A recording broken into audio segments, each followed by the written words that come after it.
애틀랜타 라디오 코리아 금주의 한 뉴스입니다.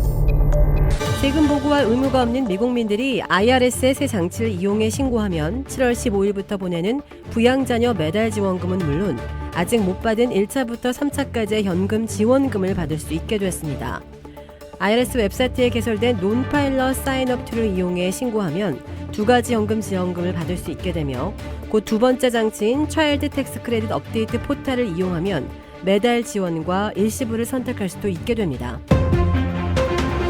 조지아의 남성이 가상화폐 $20를 투자했는데 하룻밤 사이에 1조 4천억 달러 이상으로 불어나 어리둥절하고 있습니다. 오늘 미 언론에 따르면 조지아의 간호학교 학생인 크리스 윌리엄은 지난 8개월간 암호화폐에 투자하다 지난 14일 로켓번이라는 암호화폐 $20어치를 구매했습니다. 그런데 그는 평상시와 똑같이 다음날 아침에 일어나 스마트폰으로 가상화폐의 시세를 확인하고 깜짝 놀랐습니다. 투자금의 평가액이 무려 1조 4천억 달러 이상으로 급등해 있는 것입니다. 그의 소셜미디어를 보면 이 금액은 현재 줄어들어 1조 달러 수준인 것으로 나타났습니다. 그러나 코인을 다른 계좌로 옮기기 위해 인출하려고 했더니 금액이 달라지고 인출도 되지 않았습니다. 윌리엄스는 폭스뉴스와 인터뷰에서 아침 9시쯤에 깨서 암호화폐 투자가 어떻게 됐는지 확인했다며 코인베이스에서 시황을 확인했는데 금액을 도저히 믿을 수 없었다고 말했습니다. 그는 이에 따라 가상화폐 거래소에 연락했으나 확인해보겠다는 답변만 받았으며 투자한 로켓버니에도 문의했지만 설명을 제대로 듣지 못했습니다. 심지어 윌리엄스는 혹시나 하는 마음에 암호화폐 투자에 적극적인 테슬라의 최고 경영자 일론 머스크에게도 답을 듣기 위해 트위터를 남겼습니다. 언론사들도 코인베이스와 로켓버니에 연락했지만 아직 확인이 불가능한 상황입니다. 윌리엄스는 가상화폐 계좌에 프로그램 오류가 있는 것으로 추정하고 있으며 현재 그의 계좌는 인출이나 거래를 할 수 없이 동결된 상태입니다. 그는 아직 매일 1조 달러 이상의 금액이 찍혀있는 가상화폐 계좌를 보면서 행복에 젖어 있습니다. 그는 실제 그런 돈이 자신에게 들어온다면 가족들과 주위의 어려운 사람들을 돕는 데 쓰고 싶다고 밝혔습니다. 미국에서 지금까지 백신을 맞지 않은 사람들은 대부분 맞지 않겠다고 마음을 굳힌 사람들이 많아 각종 유인책도 거의 효과를 보지 못하는 것 같습니다. 직장 내 백신 의무 접종과 관련해 소송이 잇따르고 있고 한 프로풋볼 선수는 백신을 맞느니 차라리 은퇴하겠다고 선언하는 상황까지 갔습니다. 백신 접종률을 끌어올리기 위해 미국에서 처음으로 복권 당첨금을 내건 오하이오주. 지난달 첫 대책 발표 직후 열흘간 백신 접종이 40% 이상 상승했습니다. 하지만 4주 뒤에는 하루 백신 접종자가 상금을 발표하기 직전보다 더 낮아진 것으로 집계됐습니다. 같은 복권 당첨금을 내건 오리건주는 보수층이 밀집한 동부 지역에서 일부 접종 상승을 보였지만 전체적인 하락세를 막기에는 역부족이었습니다. 맞을 사람은 이미 다 맞은 만큼 접종률 감소는 예견된 일이라는 겁니다. 한편 직장 내 백신 의무 접종을 둘러싼 법적 분쟁도 이어지고 있습니다. 텍사스주에 있는 휴스턴 감리교 병원 직원 117명은 백신 의무 접종에 반대하며 병원을 상대로 소송을 냈지만 지난 12일 기각됐습니다. 이 병원은 지난 7일까지 직원 2만 6천여 명에게 백신을 맞도록 한 뒤 이를 따르지 않은 178명에게 14일간 무급 정직 처분을 내린 뒤 해고를 예고했습니다. 그러나 연방평등고용위원회도 지난 5월 고용주가 백신 접종을 의무화하는 데는 문제가 없다고 의견을 냈습니다.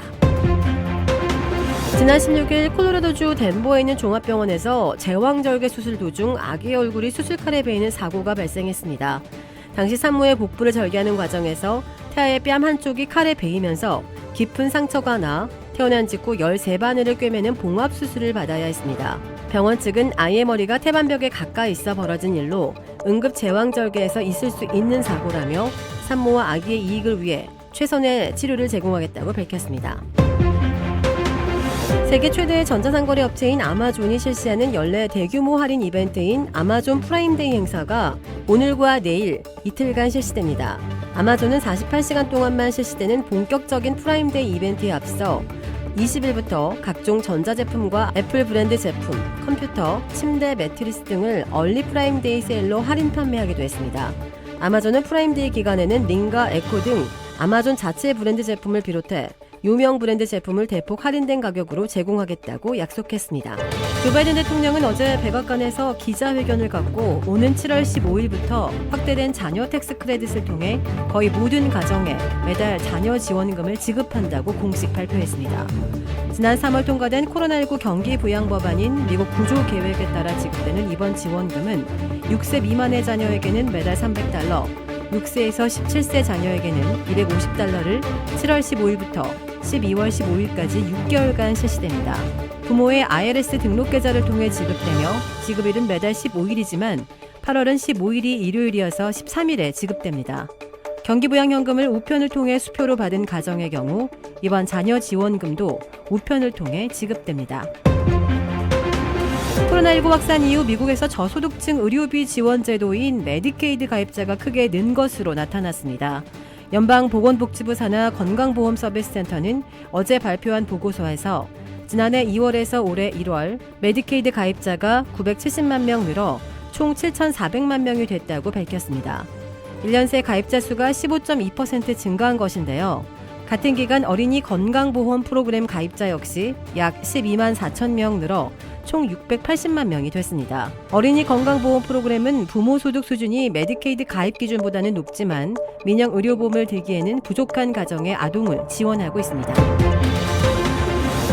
투르크메니스탄의 수도 아시가바트가 올해 외국인이 살기에 가장 비싼 도시로 꼽혔고 서울은 지난해와 마찬가지로 11위를 차지했습니다.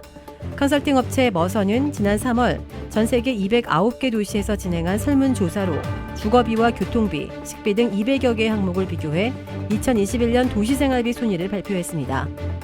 투르크메니스탄은 경제위기가 식량 부족과 초인플레이션을 초래하며 수년째 생활비가 올라 수도 아시가바트가 지난해 2위에서 올해 외국인이 살기에 비싼 도시 1위로 한 단계 올라갔습니다.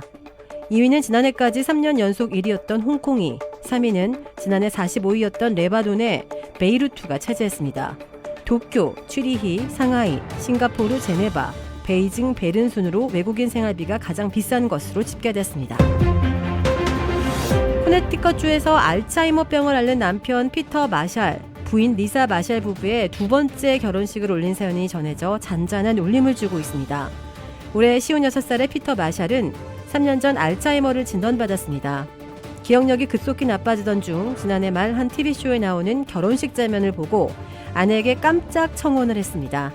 아내는 그러자고 답은 했지만 남편은 다음날 전날 상황을 잊어버리고 첫 번째 결혼식도 기억하지 못했습니다.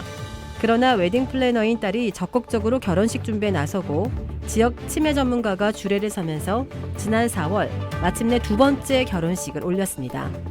아내는 마법 같은 시간이었다며 모두가 울었고 남편이 그렇게 행복해하는 모습을 처음 봤다고 소감을 전했습니다. 마샬 부부는 각자 이혼 뒤 사랑을 싹틔운 재혼 부부로 자녀들이 다 클 때까지 8년간 장거리 연애를 해야 했고 2009년 마침내 결혼식을 올렸지만 10년도 못 돼 2019년 남편이 알츠하이머 진단을 받았습니다. 아내는 2019년 직장을 그만두고 남편 간병에 전념하면서 SNS에 알츠하이머 관련 글을 올리며 같은 처지의 사람들과 소통하고 있습니다. 한국에서 이른바 윤석열 엑스파일의 정치권이 들썩이는 가운데 해당 자료가 실제 공개될지 관심이 쏠리고 있습니다. 윤석열 엑스파일 논란에 연일 불을 지피고 있는 보수 성향 평론가 장성철 공감과 논쟁 정책센터 소장은 정치권과 공기관이 만든 엑스파일 2개 버전이 존재한다고 주장했습니다. 구체적인 내용까지 언급하며 법적으로 문제가 없다면 자료를 공개할 의사가 있고 국민의힘에 자료를 줄 수도 있다고 밝혔습니다. 국민의힘은 내용이 부정확하거나 정치공작 냄새가 물씬 풍긴다며 비난했지만 주도적으로 나서지는 않는 모양새입니다. 무대응을 고수하던 윤 전 총장도 결국 의혹에 대해 처음으로 입을 뗐습니다. 윤 전 총장은 대변인을 통해 국민 앞에 나서는데 거리낄 것이 없고 그랬다면 8년 동안 공격이 버티지 못했을 것이라고 자신했습니다.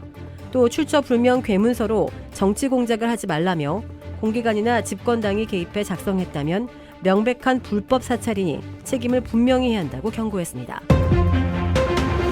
가수 겸 뮤지컬 배우 이지훈이 오는 9월 14세 연하의 일본인과 결혼식을 올립니다. 소속사 주피터 엔터테인먼트는 오늘 1993년생 비연예인과 9월 27일 결혼을 하게 됐다며 팬데믹 상황에 일본을 오갈 수도 없었고 서로에 대한 확신과 굳은 믿음으로 얼마 전 혼인신고를 먼저 했다고 밝혔습니다. 이지호는 소속사를 통해 더욱 책임감을 갖고 살아가겠으며 많은 축하와 관심에 너무 감사하다고 소감을 전했습니다. 1979년생인 이지호는 1996년 1집 타이틀곡 왜 하늘은으로 데뷔한 뒤 어린 왕자라는 별명을 얻으며 많은 인기를 끌었고 최근에는 뮤지컬 배우로도 활발히 활동하고 있습니다. 오늘은 어제 애틀랜타 총영사관의 공지에 따른 한국 방문 시 자가격리 면제 신청 방법 및 어떤 서류들이 필요한지 짚어봤습니다. 미주 지역의 한국 재외 공간들이 일제히 오는 28일부터 백신 접종 완료자의 한국 입국 시 자가격리 면제서 신청을 접수한다고 발표하면서 필요한 신청 서류에 대한 문의가 이어지고 있습니다.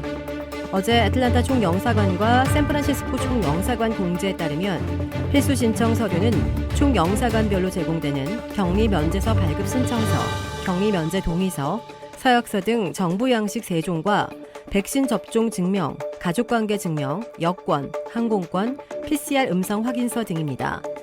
현재 샌프란시스코 총영사관은 한국 정부가 제시한 양식에 따라 자체적인 정보 양식 3종을 확정해 홈페이지를 통해 공개한 상태입니다. 애틀랜타 총영사관은 현재 양식들을 업데이트하고 있으며 곧 확정해 공지하겠다고 밝혔습니다. 우선 격리 면제서 발급 신청서는 반드시 동의를 체크하고 본인 서명과 여권, 이름 및 생년월일 등과 일치하는지를 꼭 확인해야 합니다. 격리 면제 기간은 14일이라고 적으면 됩니다. 격리 면제 동의서와 서약서는 반드시 동의를 체크하고 신청일, 본인 이름을 적고 본인 서명을 하면 됩니다. 온라인 문자로 서명하는 것은 모든 서류에 인정되지 않습니다. 가장 관심을 모으고 있는 예방접종 증명서는 미 CDC 연방질병통제예방센터가 발급한 하얀색 백신 접종 카드 사본이나 의료기관이 발급한 공식 백신 접종 증명서 가운데 한 개를 제출하면 됩니다. 이를 통해 이름과 생년월일, 백신 종류, 최종 접종일을 확인해 총영사관이 유효성을 확인할 계획입니다. 특히 최종 접종일에 15일을 더한 날부터 격리 면제 신청이 가능합니다. 즉 7월 1일에 2차 접종을 마쳤으면 7월 16일부터 신청이 가능합니다.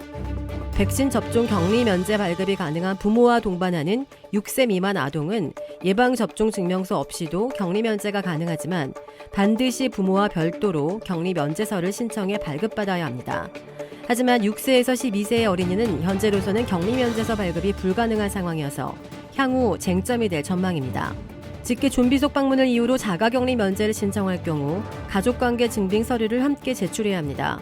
즉 한국에 본인의 직계 존비속 또는 배우자의 직계 존비속 그리고 배우자가 있음을 증명해야 합니다. 이를 위해 가족관계 증명서나 재적등본, 주민등록등본 등 가족관계 증빙 공적 서류가 필요하며 한국 정부에서 발행한 공적 서류는 신청일 기준 90일 이내에 발급된 것만 인정됩니다. 총영사관 측은 가족관계 증명서는 공관에서 발급이 가능하지만 담당자가 신청서 일체를 접수한 시점부터 약 3일이 소요되고 우편 신청 시 배송 기간도 필요하기 때문에 한국의 직계가족이 주민센터를 이용해 당일 발급받는 것을 추천한다고 밝혔습니다. 이 경우 한국에서 발급받은 사본을 이메일 등으로 받아 프린트 제출하면 인정해줍니다. 미 정부의 가족관계 증명서 등은 한국 가족의 가족관계 증명서 등과 본인 이름이 연결돼야 인정되며 입양의 경우 입양관계 증명서로 한국 가족과의 관계를 증명해야 합니다. 또한 한국의 가족이 외국 국적자인 경우 반드시 거소증 또는 외국인 등록증 앞뒷면 사본이 필요합니다. 미시민권자가 신청할 경우 한국에 있는 가족과 본인의 관계를 한국 또는 외국 정부의 공적 서류로 확인해야 하는데요. 미 정부가 발급한 출생증명서, 혼인증명서 등으로 한국 직계가족과의 관계를 본인이 직접 소명해야 합니다. 미 정부에서 발행한 공적 서류인 출생증명서와 혼인증명서 등은 발급일에 제한이 없으며 아포스티유를 받을 필요도 없습니다.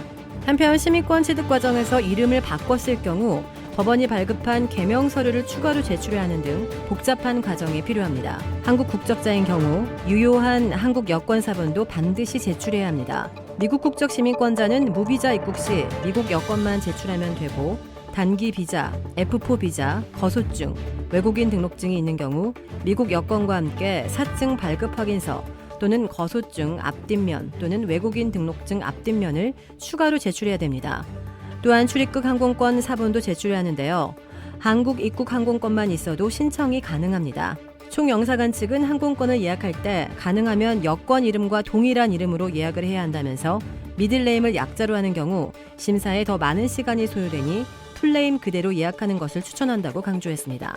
이와 함께 출국 72시간 내에 발급받은 PCR 음성 확인서도 준비해야 합니다. 이 확인서를 제출하지 않을 경우 격리 면제서 소지 여부와 상관없이 시민권자 등 외국 국적자는 아예 한국에 입국할 수가 없으며 한국 국적자도 임시생활시설 진단검사 후 14일간 자비로 시설에 격리돼야 합니다. 애틀란타 총영사관은 격리면제 신청 이메일을 보낼 때는 제목을 꼭 백신 격리면제, 본인 이름, 출국일로 해달라고 당부했습니다. 예를 들면 백신 격리면제, 홍길동, 7월 15일을 이메일 제목으로 사용해달라는 것입니다. 또한 모든 서류를 스캔해 한 개의 PDF 파일로 만들어야 하며 여러 명이 보낼 경우 가족 1인당 한 개씩 별도 이메일로 신청해야 합니다. 총영사관 측은 예방접종증명서 위변조 시 형법, 감염병 예방법 등 위반으로 5년 이하 징역 또는 1,000만 원 이하의 벌금 및 출입국 관리법 위반에 따른 출국 조치가 내려진다면서 또한 확진자는 치료비용 및 구상권 청구 방안 등도 검토 중이며 위변조 사례가 다수 발생하는 국가는 해당국 입국자에 대한 격리면제서 발급을 일시적으로 중단할 예정이라고 경고했습니다. 인도발 코로나 델타 변이 바이러스가 무서운 속도로 전 세계에 확산하고 있습니다. 유럽에서는 8월 말이면 델타 변이가 신규 감염의 90%를 차지할 것으로 예측됐고 미국에서도 앞으로 한 달 정도면 델타 변이가 지배종이 될 것이란 경고가 나왔습니다. 이런 가운데 미국에서는 백신 접종률에 따라 주별로 희비가 엇갈리고 있습니다. 접종률이 높은 북부의 뉴욕주는 비상사태 종료와 함께 일상 회복을 선언했지만 접종률이 낮은 남부 텍사스의 한 병원에서는 접종 거부자를 해고하면서 갈등을 빚고 있습니다. 플로리다주 마이애미 데이드 카운티 서브사이드에서 오늘 오전 2시께 12층 아파트 일부가 붕괴해 구조 작업이 진행 중입니다. 붕괴 당시 아파트에 몇 명이었는지와 사상자 수는 아직 확인되지 않고 있습니다. 다만 마이애미 데이드 카운티 경찰은 트위터로 한 명이 사망했다고 확인했습니다. 찰스 버킷 서브사이드 시장도 MBC 방송에 출연해 2명이 구조돼 병원으로 이송됐으나 그중 1명이 사망 선고를 받았다고 말했습니다. 버킷 시장은 아파트 내 꽤 많은 사람이 있었던 것 같다고 덧붙였습니다. 지역 방송은 최소 1명이 사망하고 9명이 병원에 이송됐다고 전했습니다. 이날 붕괴한 아파트는 해변과 가까운 곳에 있는 콘도미니엄 형태로 1981년 건설됐고 호실은 136개로 알려졌습니다. 붕괴의 원인은 아직 밝혀지지 않고 있습니다. 한때 세계 무대를 주름잡았던 팝스타 브리트니 스피어스가 어제 LA 카운티 고등법원에서 절규했습니다. 1999년 소녀 시절 데뷔해 단숨에 월드스타로 떠오른 그는 지금도 전설적 아이돌로 회자되지만 실은 친부의 속박에 얽매인 삶을 살았다고 폭로하며 법원에 친부의 법정 후견인 지위 박탈을 요청하고 나선 것입니다. 이날 법원은 스피어스의 입장을 직접 청취하라는 심리를 열었고 그는 20분가량에 걸쳐 화상으로 입장을 표명하는 방식으로 자신이 겪은 부당함과 심리적 고통을 격앙된 목소리로 토로했습니다. 스피어스는 후견인 제도를 학대라고 규정하고 이것을 끝내고 싶고 내 삶을 되찾고 싶다고 말했습니다. 스피어스는 이날 감정을 주체하지 못한 듯 언성을 높이고 속사포처럼 발언을 쏟아내기도 했습니다. 친부를 겨냥해 내 아버지와 측근들, 내 소속사는 감옥으로 가야 한다고도 주장하기도 했습니다. 이 같은 토로에 판사 또한 격려를 표했습니다. 브렌다 페니 판사는 스피어스가 법정 발언에 나서기까지 많은 용기가 필요하다는 것을 안다면서 격려하고 앞으로 나와서 생각을 말해준 것을 치하하고 싶다고 말했습니다.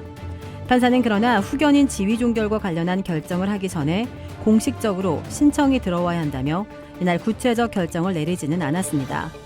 오늘 12월 만 40살이 되는 두 아이의 엄마 스피어스는 2008년부터 후견인으로 지명된 부친 제이미 보호 아래 있었습니다.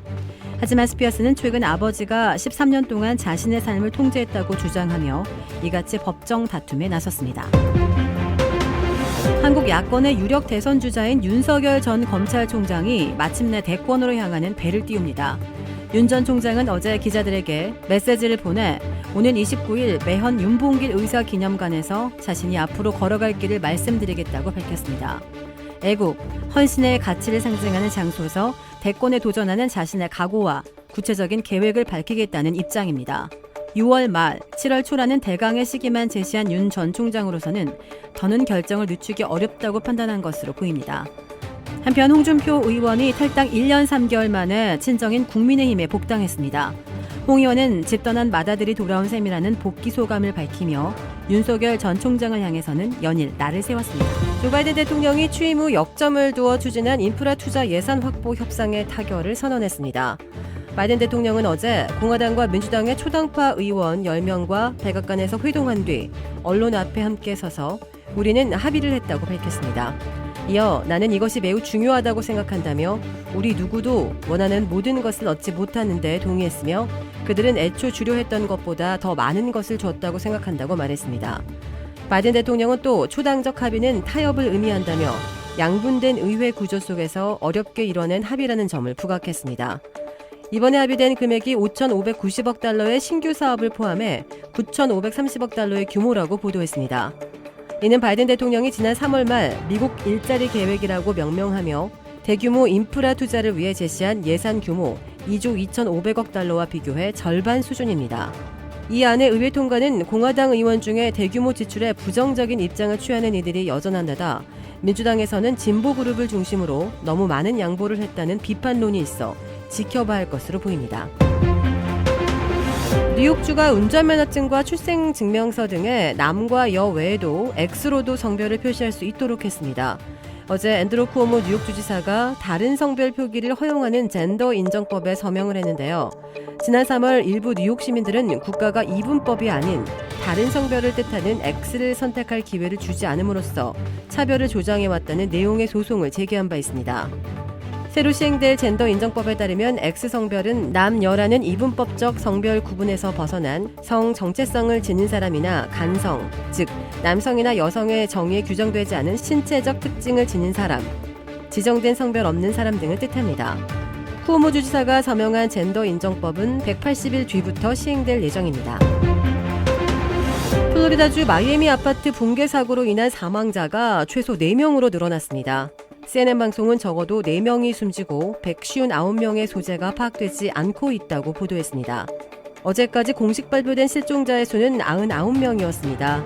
당국은 전날 새벽 사고 현장에 인력을 최대한 투입해 구조 작업에 총력을 다하고 있지만 추가 붕괴 위험 등으로 속도를 내지 못하는 상황입니다. 붕괴된 마이애미 아파트에서 추가 생존자가 나올 가능성에 희망을 걸면서도 심야에 사고가 발생한 데다 사고 발생 이틀째로 접어든 점 등을 들어 대규모 인명피해를 우려하고 있습니다. 당국이 정확한 사고 원인을 조사 중이지만 이미 90년대부터 아파트가 조금씩 침하했다는 연구 결과가 나왔습니다. 뉴햄프셔주의 한 남성이 식당에서 핫도그를 먹고 팁으로 무려 16,000달러를 남겨 화제가 되고 있습니다. 익명을 요구한 한 남성이 지난 12일 뉴햄프셔주 런더데리에 있는 스탄불 인 바 앤 그릴이라는 식당을 찾아 칠리 핫도그 2개와 피클칩 튀김, 음료수 등 세금을 더해 37.93달러어치의 음식을 시켜 먹었습니다. 이 식당의 깜짝 행운은 이 남성이 계산서를 지불하면서 나타났습니다. 그는 계산서에 16,000달러를 팁으로 내겠다고 적어냈는데요. 식당 주인 마이크 자렐라는 처음 계산서를 보고 믿기지 않아 손님이 팁을 적는 칸에 160달러를 쓰려다 실수로 0을 몇 개 더 붙였다고 생각했다고 합니다. 그러나 바 매니저가 손님에게 실수인지를 물었을 때 그는 단호히 16,000달러가 맞다라고 말을 했습니다. 자잘라는 손님은 금전등록기 옆에 계산서를 내려놓고 이 돈을 한 번에 다 쓰지 말라고 3번 말했다면서 내가 진심이냐고 묻자 손님은 열심히 일하는 당신들은 돈을 받을 자격이 있다고 말하고는 떠났다고 설명했습니다. 자렐라는 신용카드 전표 처리가 끝나 은행 계좌에 돈이 입금되기 전까지 두근거리는 마음으로 16,000달러 팁을 기다렸다. 실제 돈이 들어온 후 관련 사실을 소셜미디어를 통해 공개했습니다. 거액의 팁을 남긴 손님은 단골도 아니었으며 신원을 밝히길 꺼려했습니다. 16,000달러의 팁은 홀과 주방의 직원 30여 명이 나눠 갖기로 했습니다. 도라빌에 위치한 유명 골프 브랜드 공식 딜러 노스크레스트 골프샵이 새롭게 확 바뀌었습니다. PGA 프로골퍼가 내 몸에 꼭 맞는 골프채를 추천해드립니다. 노스크레스트 골프. 주택 구매뿐만 아니라 커머셜, 웨어하우스, 비즈니스 건물까지 부동산계의 큰손 이주한 부동산. 크레딧 카드 빚 최대 80%까지 탕감. 크레딧은 지켜드리고 빚은 줄여드리는 O3 컨설팅이 오늘의 한 뉴스를 후원합니다. 이상 애틀랜타 라디오 코리아 금주의 한 뉴스였습니다.